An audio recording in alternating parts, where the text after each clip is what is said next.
There is cautious optimism in New Delhi about Barack Obama's second term in the White House. Of course, the biggest advantage is what foreign policy makers here described as the stability quotient in Indo-US ties.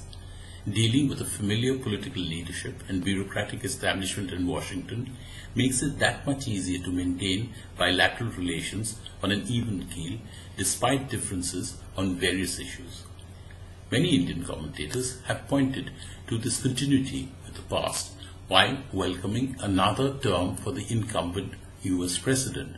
Some feel that Obama's return will make it easier for the two countries to put their relations on a firmer footing. There are indeed some worries in the IT industry here about the US President's hostile attitude to outsourcing of jobs to India.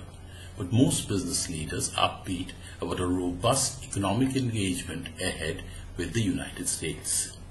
The first 2 years of Obama's previous term strained Indo-US ties when he appeared to bypass India to woo his regional rivals China and Pakistan. But the last 2 years has been much better for the relationship. The US President has got far tougher with both China and Pakistan, easing fears about India emerging as the big loser. Yet, New Delhi will be watching with some trepidation as the American military disengages itself from Afghanistan, and whether this will jeopardize India's interests and tilt the regional balance in Pakistan's favor. India also will be impacted by how Obama negotiates the delicately poised Sino-US power equation.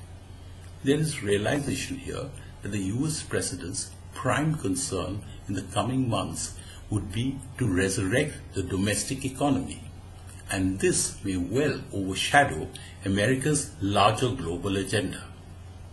Indeed, both the world's two largest democracies may have to look more inwards than outwards in the immediate future. As a matter of fact, India today has many more pressing domestic concerns than the United States, where the President has been bolstered by a fresh electoral mandate. Here, apart from the looming economic slowdown, there is serious political turbulence ahead, with both the ruling and the main opposition parties dented by a series of corruption scandals. Clearly, India has to first get its own act together before it engages with the world. For LinkAsia, this is Ajoy Bose in New Delhi.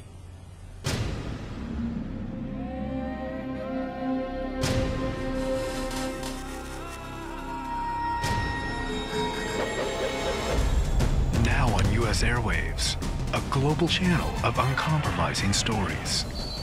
World news, documentaries, entertainment, and culture. Link TV, connecting you to the world. For more information, visit linktv.org.